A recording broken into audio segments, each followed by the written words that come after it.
Paz seja convosco. Amém. Louvamos a Deus por mais esse dia. Você que não teve mal-estar, você que não teve nenhum tipo de problema, está aqui na casa do Senhor para meditar nos seus ensinamentos, entendendo que é melhor estar na casa do Senhor do que em 1000 outros lugares. Se quiser, eu ligo o ar-condicionado. Estamos meditando na busca da santidade, no subtema Santidade no mundo ímpio. Iniciamos meditando sobre João 17,15. Vamos ler novamente? Daniel?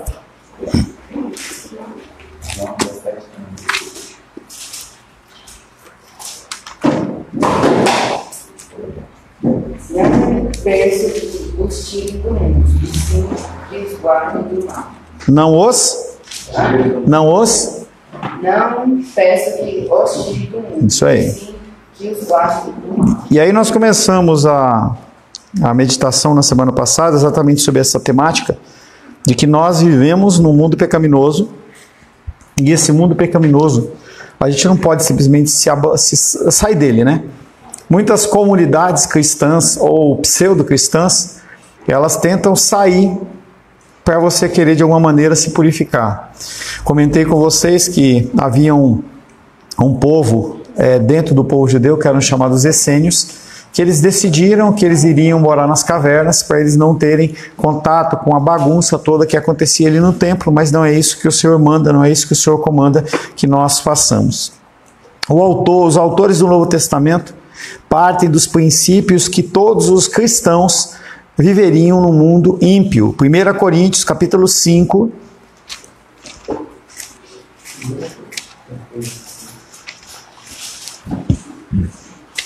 1 Coríntios, capítulo 5. Achou? 1 Coríntios, capítulo 5? Versos 9 e 10. Já em carta lhe escrevi que não vos associasseis com os impuros.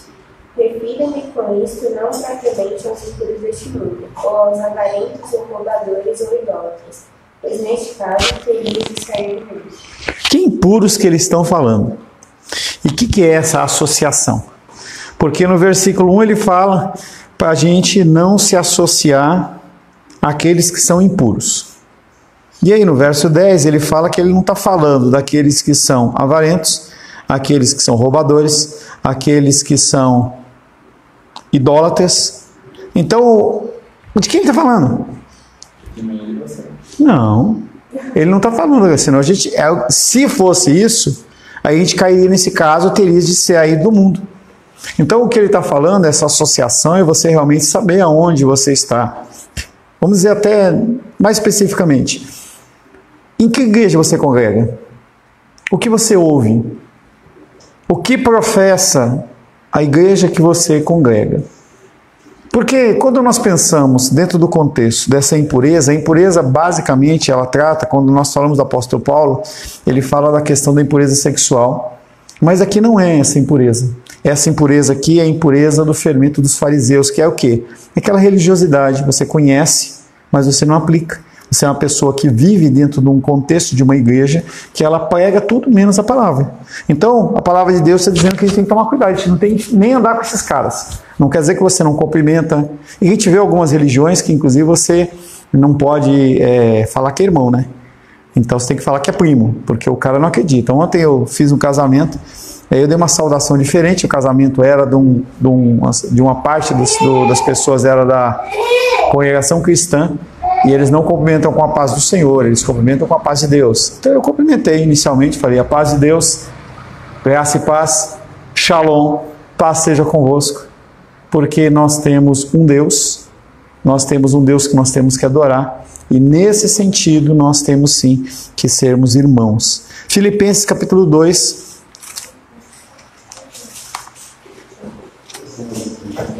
Filipenses capítulo 2, versos 14 e 15.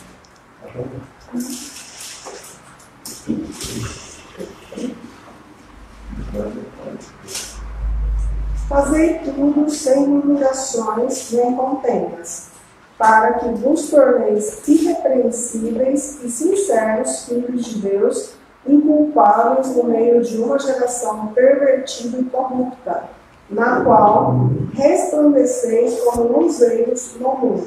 Então, novamente, o apóstolo Paulo vem trazendo esse contexto de que nós, não só que nós não podemos sair deste mundo, mas nós temos que ser luz nesse mundo. Nós temos que ser aquelas pessoas que trazem luz e direção para as pessoas. Ontem, naquela ministração de casamento, falei para a rua, era uma grande responsabilidade, porque ali haviam pessoas de tudo é tipo, entendeu?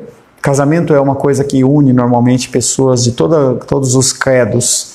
E aí a gente tem a oportunidade de estar falando alguma coisa que realmente é da palavra e não é uma coisa que é da denominação ou um pensamento ou uma ideia qualquer. 1 Pedro, capítulo 2, versos 12.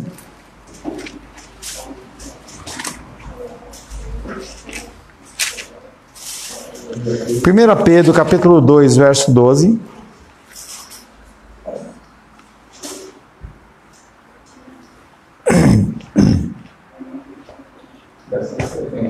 Ou é a Manu ou é a Aisla. Mantendo exemplar o nosso procedimento no meio dos gentios, para que naquilo que falem contra vós mesmos, como de malfeitores observantes, em nossas boas obras, glorifiquei a Deus no dia da visitação. Então ele vem novamente, agora com o apóstolo Pedro, e ele está falando da gente pregar a palavra, não apenas de palavras, mas de ação. Então a gente mantendo o nosso modo de agir correto, segundo a palavra, o que vai acontecer é que aqueles homens, aquelas pessoas que nos difamam, aquelas pessoas que falam mal de nós, elas vão ver o nosso proceder, elas não vão ter do que falar, e aí Deus ele vai ser glorificado através das nossas ações. 1 Pedro, capítulo 3, versos 15 e 16. Antes, sacrificai a Cristo. Santificai. Não sacrifica Cristo não, misericórdia.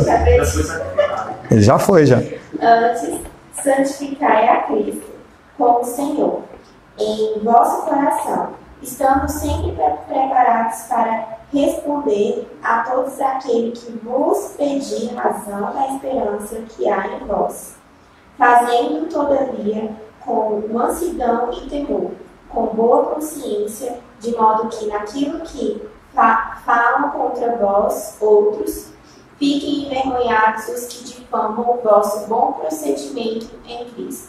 Então, no verso 15, o apóstolo Pedro agora ele muda um pouquinho o enfoque. Ele fala primeiramente da condição de você dar o testemunho através da sua vida. E aqui ele está falando que nós temos que estar sempre prontos para dar razão da nossa fé. Porque a partir do momento em que as pessoas virem como você age, então isso acontece bastante em momentos de caos. Morre um familiar, um acidente, alguma coisa desse tipo, e vocês já devem ter ido em enterro de cristão, você vê o choro, vê a tristeza, mas as pessoas elas são confortadas no coração.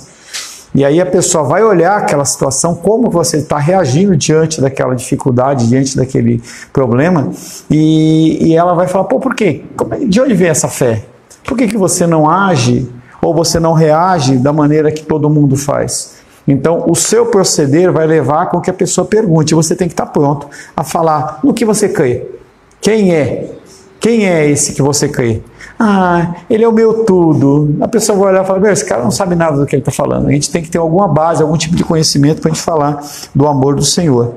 A Bíblia nunca nos diz que será fácil viver num ambiente ímpio. Então nós estávamos, eu e Rosângela, numa peça de teatro, e aí o cara falava palavrão e usava alguns termos chulos. Aquilo entrava no ouvido, entendeu? Como se fosse uma agressão, entendeu? Então era como se alguém gritasse mais alto, porque aquilo ali incomodava. Palavras sem sentido, sem nenhuma motivação. Para que falar aquele tipo de coisa? Realmente era necessário para a expressão? Então, quando você está no mundo, diante de negócios, diante de trabalhos, diante de relacionamentos, o que acontece é que você vai ser colocado em xeque na sua fé, se você é cristão e você vai agir segundo o cristão age, ou você vai se submeter àquilo para receber algum tipo de benefício. Isso acontece de uma maneira muito mais brava, muito mais grave, por exemplo, na idade do Daniel, em que ele ainda não trabalha, ele ainda não é uma pessoa que tem uma família, então ele é dependente. E aí na escola, os meninos, eles querem se conhecer, eles querem fazer, querem acontecer, e aí criam uma série de coisas, e aí o Daniel, ou ele vai se posicionar como um cristão, e muitas vezes pode ser que ele seja rejeitado, possa sofrer bullying, ou então ele vai se posicionar como um cristão. E aí aqueles que são de Cristo vão ser atraídos, e aqueles que não são de Cristo, eles vão ser afastados. É um tempo difícil, em especial na época do Daniel. Para nós agora é mais fácil, a gente que é adulto, é mais fácil você se posicionar na maioria das situações.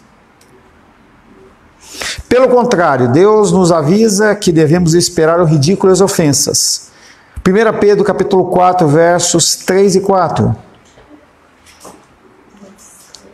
1 Pedro, capítulo 4, versos 3 e 4.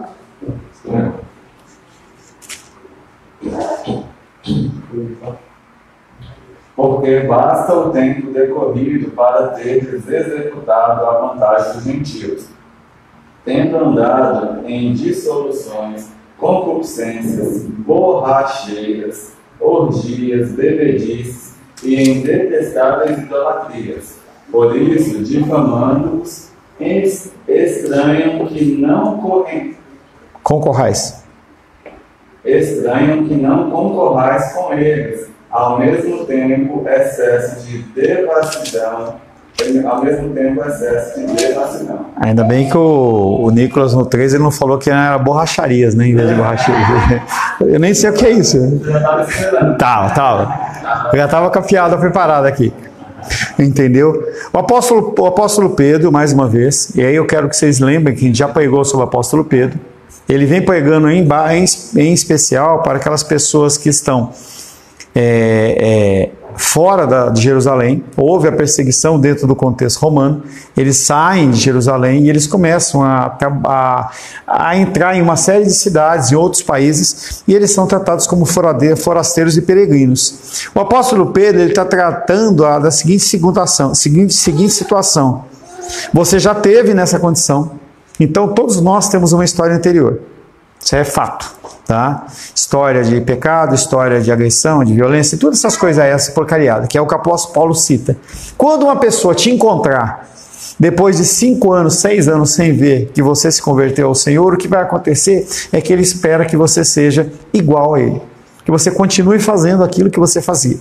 Então, se você fizer alguma coisa diferente, ou você se posicionar, o que eles vão falar? Vai, você sempre foi desse jeito, agora você vai querer dar uma de santo aí? Mas é exatamente o que o apóstolo Paulo está falando. É uma das formas que o mundo tem de tentar nos envolver. E enquanto nós não estamos dentro do ambiente cristão, normalmente você cai nessa. Aí você começa a falar disso, começa a falar das baladas, começa a falar não sei o quê, como se fosse o melhor tempo da sua vida. E pior de tudo, que o nosso coração ele se alegra em relação a isso. 2 Timóteo, capítulo 3, verso 12. Borracheiras, obras mal feitas.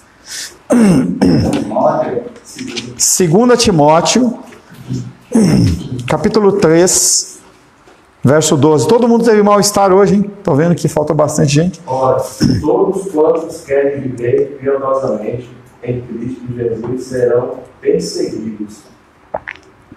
É uma afirmação do apóstolo Paulo. Se você quiser ver segundo a palavra de Deus, você vai ser perseguido. Bem-aventuranças. Começa com bem-aventurados os humildes. Aí vai vindo. Bem-aventurados, bem-aventurados, bem-aventurados. E a última bem-aventurança. Bem-aventurados aqueles que são perseguidos em meu nome. Então a gente tem que entender que isso é uma realidade. Tá? Evangelho de João, capítulo 15, verso 19.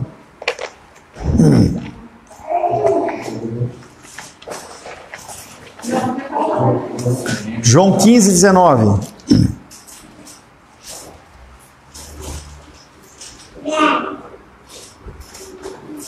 Se vós fosseis do mundo, o mundo amaria o que era seu. Como todavia não sois do mundo, pelo contrário, dele vos escolhi. Por isso o mundo vos odeia. E aí ele usa um termo forte. Essa palavra, dentro da condição grega, é uma palavra que traz um peso muito forte. Não um ódio só de mal-estar ou de a pessoa não gostar do outro, não estar na minha presença. É um ódio de vontade de matar.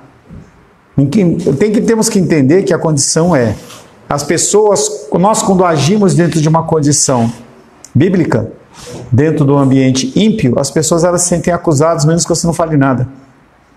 Só de você agir daquela maneira, a pessoa ela se sente incomodada.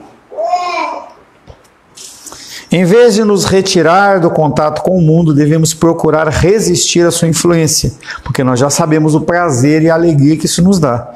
Para isso, precisamos, em primeiro lugar, resolver viver de acordo com as convicções que Deus nos tem dado pela sua palavra. Convicção tem a ver com ouvir e entender. Você precisa entender por que eu sou convidado a decorar o Salmo. E por que eu decoro? É só para eu não passar vergonha? É só para o pastor Paulo chamar e eu saber? Será que é só para eu mostrar que eu sei que eu sou bom demais? Eu decoro porque eu sei que isso é um alimento para mim. Eu sei que é uma ferramenta no momento da dificuldade, em que naquele momento que eu precisar, aquele versículo ele vai vir à mente, seja para falar, ou seja para aplicar na minha vida. Não podemos ser como um personagem de um livro de fantasia, que se orgulhava de se adaptar a qualquer tipo de companhia e qualquer tipo de conversa. Ele era como um camaleão que muda de cor, sempre que muda de ambiente. Quando nós vemos a figura do camaleão, ele consegue se camuflar num ambiente branco, ele consegue se camuflar num ambiente marrom, verde, e ali ele se adapta. Ninguém se incomoda com a presença dele. Nós não somos chamados a sermos camaleão. Eu estou no meio dos ímpios, eu vou falar como ímpio, que é aquele contexto que a gente disse a respeito lá do carnaval. Será que eu tenho que realmente me travestir dentro do carnaval para poder alcançar as vidas? Será que eu tenho que comprar um cachorrinho para que eu possa pegar para as pessoas que têm cachorro? Entendeu? São pensamentos que as pessoas têm. Eu tenho que me adaptar para poder ser uma pessoa aceita. Alguns de nós conhecemos pessoas que empregam dois tipos de vocabulário, um entre os cristãos e outro entre os colegas do mundo. Isso tem demais. Crente, não praticante. A pessoa ela está num ambiente cristão, ela louva a Deus, levanta as mãos, glorifica a Deus, sabe os hinos, sabe os textos, decora, mas quando vai para o mundo, normalmente ela se traveste e ela fala a linguajar do mundo. As convicções que desenvolvemos sobre a vontade de Deus para uma vida santa devem ser suficientemente sólidas para aguentar o ridículo dos ímpios e as pressões que põem sobre nós para que nos identifiquemos com os seus caminhos perversos. Então a tua fé, ela tem que ser sólida o suficiente para resistir às lutas e tentações. E a gente lembra daquela passagem que haviam duas pessoas, uma pessoa que construiu na areia, que era a coisa mais fácil, e outro que construiu cavando até encontrar uma rocha e colocar os fundamentos. Quando veio o vento, a que estava na areia, ela caiu na terra, não conseguiu resistir, mas aquela que tem os fundamentos lá na rocha, ela consegue resistir. A nossa fé ela é chamada para ser desta forma. As convicções que desenvolvemos sobre a vontade de Deus, sobre uma vida santa, devem ser suficientemente sólidas para aguentarem um ridículo.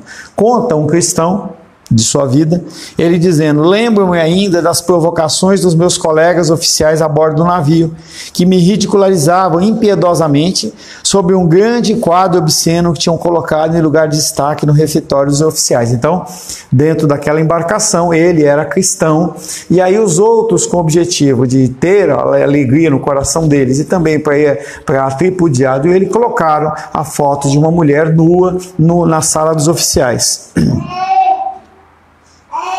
Um bom reforço para vivermos de acordo com as nossas convicções é o de nos identificarmos abertamente com Cristo, onde quer que nos encontremos. Ele trouxe aquela ilustração a vocês. Sabe que você consegue enxergar Jesus Cristo de abadá e um pandeiro na avenida, na Sapucaí? Você consegue imaginar Jesus Cristo? Parar para fazer um samba. Será que a gente... Não é nem questão de parar para fazer um samba. O ambiente... Um ambiente de mulheres nuas, um ambiente totalmente depravado, em que ali se tem um culto a divindades afro. Será que Jesus Cristo estaria ali naquele meio?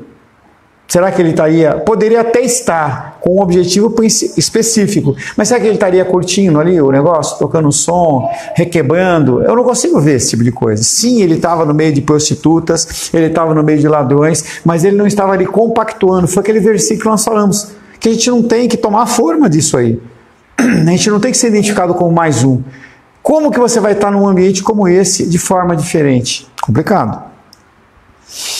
Isso deve ser feito de uma forma delicada, mas definida. Ainda nos diz o cristão, aquele do barco. A bordo de um novo barco, procurava me identificar como cristão pelo simples e silencioso fato de levar comigo a Bíblia, sem qualquer acanhamento quando saía em liberdade. Então, ele não ficava andando com a Bíblia no trabalho dele. E aí, às vezes, a pessoa acha que para eu ser cristão, eu tenho que no meu trabalho estar orando, interrompendo o meu trabalho, eu vou chamar para evangelizar. Não, não tem que fazer isso. Teu horário de trabalho é seu horário de trabalho. Mas no horário de liberdade, no horário de almoço, ele pode fazer. Podia fazer aquilo, e era o que ele fazia. Tempos de liberdade, ele pegava a Bíblia dele, colocava debaixo do braço, ia para algum lugar e lia, as pessoas viam que ele estava ali meditando na palavra de Deus. Um estudante em um dormitório, numa universidade, pode fazer o mesmo, pondo a sua Bíblia onde possa ser vista por todos os que entram no quarto. Apesar de não ser algo que tem um efeito para nós, como por exemplo, colocar uma Bíblia aberta no Salmo 91, de você estar com a Bíblia em algum lugar. Quando as pessoas elas veem uma Bíblia sagrada em algum ambiente, o que vai acontecer é que elas vão identificar que você de alguma maneira é cristão. Então estávamos lá no casamento ontem, foi bem interessante. A noiva, ela era descendente de grego, eles têm a prática de quebrar pratos na cerimônia. Foi muito interessante, né? É uma prática. É como jogar arroz, entendeu? Em algumas comunidades. Lá, aí entraram as pessoas vestidas típicas, né? Os homens e as mulheres ficavam dançando em roda e tal. E os caras foram entregando pratos daqueles bem vagabundinhos, entendeu? Mas eram pratos desse tamanho, sabe? E aí a gente foi lá e jogava o prato e quebra o prato. Depois as pessoas dançam em cima do prato, como se fosse uma forma de dizer que toda dificuldade, toda maldição, sei lá, está caída por terra, né? E aí no cardápio, quando a gente entrou, eu não entendeu, né? Não quebra os pratos, né? Eu falei assim, os pratos do refeitório, né? Eu falei, o que é isso, né? Aí depois a gente descobriu. A gente tem que entender que nós como cristãos, nós somos observados. E a gente estava lá, e eu estava lá como pastor, sentamos numa mesa, começamos a conversar, a Rosângela sentou do lado de uma mulher que falava mais que o homem da cobra, entendeu? A mulher falava, entendeu? Ela era uma católica romana, e ela estava lá, expondo lá, e a Rosângela pôde falar alguma coisa. A Rô estava fazendo a maquiagem dela, ela falou de Cristo. E a gente tem que mostrar para as pessoas que realmente nós somos cristãos. Nós não nos envergonhamos do Evangelho, porque se a gente se envergonha dos símbolos do Evangelho, das coisas que refletem o Evangelho, as pessoas elas não vão querer participar daquele tipo de coisa. Então, o ano passado, eu falei que iria fazer alguma coisa, né, em relação, no domingo de Ramos, né, e eu esqueci. Quando foi ontem, a Diene mandou de manhã não, ela mandou de noite para mim. Eu estava acho que no casamento. E ela falou, pastor Paulo, eu não sei se dá tempo ainda, mas você falou que ia trazer uma palavra sobre domingo de Ramos. E eu falei, Diene, esqueci, já preparei a palavra, né? Vai ficar daqui a um ano, você me lembra, né? Aí o Carlos mandou mensagem também. Poxa, é Ramos, tal. Eu falei, traz uns raminhos, tanto que tem uns 2 aí que ele trouxe, né? E a gente tem que entender que no ramo não tem nada de mal, entendeu? E muitas igrejas vão sair hoje com os ramos nas mãos e não tem problema. Mas aí não tem nenhum símbolo, ali não vai trazer prosperidade para sua casa, não tem nada a ver. Eu já contei essa história, entendeu? Que a minha tia Bené, né, quando ela era viva, ela recebeu a visita de uma moça que foi numa campanha da igreja e trouxe a roda ungida, que representava a presença do Senhor. E aí a moça trouxe a rosa para ela, entendeu? E falou assim, olha, está aqui a rosa, né, da presença de Deus. Ela falou assim, não, eu não quero. Aí ela falou assim, você não quer a presença de Deus? Ela falou assim, eu quero, mas eu fico imaginando que essa rosa daqui a 3 dias ela murcha, quer dizer que a presença de Deus vai embora, né?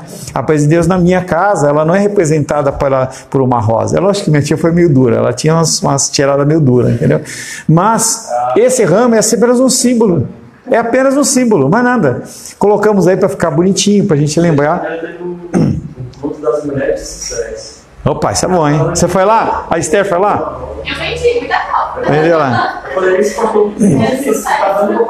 Uma vez o Alice conta que ele foi convidado para vender sal e ele levou sal grosso, muito sal, lá para a Universal, não sei aonde, que é das Açu, não sei.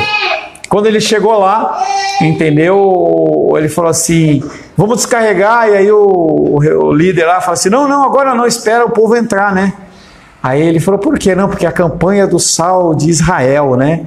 E se a pessoa vê que você trouxe o sal aí lá do mercado, Carrefour, sei lá de onde, entendeu? Aí esperou todo mundo entrar e descarregaram um monte de sal lá para fazer a campanha, ou seja, enganando a galera. Eu levava o sal Enganando. Da embalagem, eu trabalhava. Colocava num saco meio de vime, assim, para parecer que era usado, né? A mulher levou 2 quilos de sal. Aí eu fiquei bravo, ela falou comigo. Ela falou, rapaz, sal não muda Jesus, você sabe esse sal para quê, moço? Eu tomava Cristo. Matar lesma. Matar sal é bom matar lesma. Essa identificação franca com Cristo contribui para nos poupar da tentação de nos ajustarmos ao ambiente pecaminoso. Se você se posiciona como cristão, com símbolos, com o modo de agir, a pessoa ela pode até tentar você em alguma coisa, mas a regra normal é a pessoa se afasta. Então, se a pessoa sabe que eu não consumo bebida alcoólica, ela não vai me oferecer. Ela pode até brincar, toma só um golinho, faz aquilo ali, um cigarro, alguma coisa assim. Mas se a pessoa ela sabe que você tem uma postura cristã, e eu não estou falando nada de bebida alcoólica, não é esse o objetivo, não é o cerne da nossa pregação aqui, tá? Mas se você se posiciona como cristão em alguma área, em algum aspecto, as pessoas elas vão evitar ser confrontadas por você. Porque pode ser que você dê uma palavra para eles que traga constrangimento. A pessoa fala assim, vamos fazer tal coisa. Não posso, que a palavra de Deus diz isso. O cara, além de estar fazendo errado, ele vai ter certeza que o próprio Deus condena isso. Então ele prefere se afastar.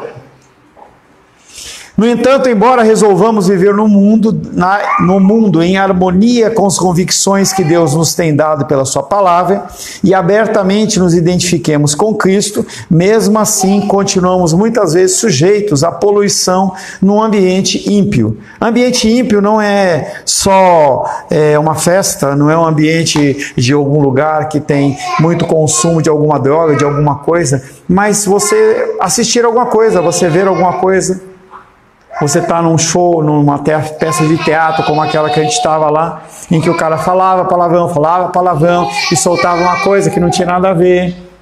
Você não está sujeito, mas quer dizer que você tem como se tivesse um anticorpo em relação a você. Você consegue filtrar aquilo. Aquela palavra, quando vinha no ouvido, aquilo me incomodava e eu meio que rejeitava aquela situação. E você começa a desenvolver um tipo de anticorpo em relação às coisas que são ruins. Interessante que as pessoas que são de Deus, elas vão ser atraídas por você. Quando nós oramos pela igreja perseguida, nós trazemos a condição dessa igreja perseguida como pessoas que muitas vezes elas não conseguem encontrar pessoas que professam a sua fé, porque como é perseguido, ela não pode ficar professando, não pode andar com uma cruz no peito, não pode andar com a Bíblia debaixo do braço. Então, a gente ora muitas vezes para que as pessoas elas possam encontrar os cristãos verdadeiros em outros locais. E eles possam testemunhar isso que nós estamos aqui fazendo. Que muitos não dão valor, não têm nenhum tipo de importância, porque estão em 1000 outros lugares e não aqui. Essas pessoas, elas clamam por isso. Ter uma Bíblia Sagrada, eles clamam por isso. A gente não consegue visualizar e mentalizar a pessoa, ela tem uma página da Bíblia. Apenas. Ela tem aquilo ali de palavra de Deus. Ela não pode ter uma Bíblia, não pode ter um pequeno Novo Testamento, ela não pode. Então ela tem uma Bíblia, não é um livro, é uma folha. E aquela folha é muito bem dobrada e muitas vezes é guardada às 7 chaves, porque se alguém achar aquela Bíblia, ela morre. E a pessoa lê aquilo e ela fica extraindo, ela fica tentando de todas as maneiras aprender aquilo o máximo possível. E nós não damos valor por isso, porque nós temos esse tipo de liberdade. Quando nós nos sujeitamos, quando nós decidimos viver pela sua palavra e abertamente nos identificamos com Cristo, nós estamos sujeitos à poluição do ambiente ímpio, mas o que acontece é que essa impureza, ela não entra nos nossos corações. Os quadros com pessoas nuas, as piadas obscenas em nossa presença, a interminável descrição e vaidade de atividades imorais por parte dos que a praticam, tudo contribui para puxar as nossas mentes para a corrupção desse mundo. Então, estar nesse mundo é um desafio. Você está o tempo inteiro sendo testado e provado. Será que eu vou sucumbir? Será que eu vou seguir? Será que eu vou continuar fazendo esse tipo de coisa? A Bíblia é a nossa melhor defesa contra essa poluição. Salmos 119, verso 9.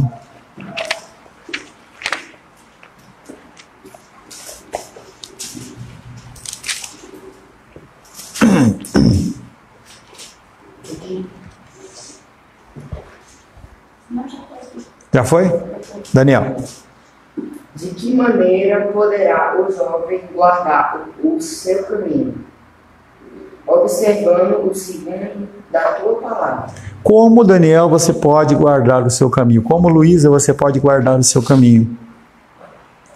Observando o seu caminho, segundo a palavra. O que está acontecendo é bíblico. O que está acontecendo é conforme a palavra.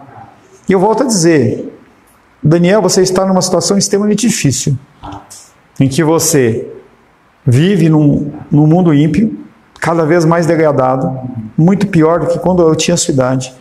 E você vai estar entre pessoas que vão querer xingar, brigar, bater, mentir. E você não é ignorante em relação à palavra de Deus. Você não é ignorante. Quanto vezes você decora um salmo, isso está gravado no seu coração. Isso vai gerar cada vez mais conflito. Então, ser desobediente, ser uma pessoa que xinga, que briga, que... As pessoas vão olhar e falar assim, esse é o tipo de cristão? O cristão que é expulso, o cristão que leva uma advertência, o cristão que não faz a lição. Quem é esse cristão? Então, nós carregamos uma bandeira muito mais séria do que as pessoas. Pessoas que não conhecem a Cristo. Eu acompanho um rapaz que trabalha com criptomoedas, e ele conta a história dele. Ele conta a história dele, que ele era uma pessoa muito pobre, em certo contexto, né? Ele disse que a família dele toda era feirante, e ele vendia chup-chup na feira. Era uma feira que era basicamente, a grande maioria era de parentes dele, e ele vendia o chup-chup dele, ele tinha dinheiro. Tinha 50 reais, tinha 100 reais. Então ele comprava as pipas dele, ele conseguiu juntar o dinheirinho para comprar a bicicleta dele. E ele falava que ele apanhava demais. Ele apanhava bastante, porque as pessoas iam lá, viam que ele tinha coisa, roubava dele. Hoje, esses meninos continuam, que estavam lá, ele saiu daquela casa, comprou uma casa para a mãe, e aí a mãe, ele fala assim, o fulano morreu. O fulano foi preso. O fulano está trabalhando aí em 2, 3 empregos para ganhar salário mínimo. E ele está bem. E ele está falando, né? O propósito dele é comprar uma Porsche que custa R$1.400.000. Então, os jovens, Daniel, você tem essa decisão a tomar. Você vai querer ser conhecido como alguém que era o chapa de todo mundo, que era o cara legal de todo mundo, mas que num momento você está no meio daquele povo lá, você é morto, você é preso, você trabalha para ganhar 100, 200, 300 reais, ou você vai ser uma pessoa que vai prosperar, entendeu? Caminhar dentro dos caminhos do Senhor, eles fazem referência exatamente a nós sermos prósperos não só em dinheiro, mas sermos prósperos em todas as áreas. E as pessoas, elas olham para nós e elas têm ódio. Mas no futuro, nós somos vencedores em Cristo Jesus. Amém. Glória a Deus. Senhor, te louvamos por esse primeiro período. Agradecemos pela tua palavra. Queremos pedir cada vez mais o Senhor nos guie, oriente e abençoe. Oramos em nome de Jesus. Amém. Graças ao nosso bom, querido e amado Deus.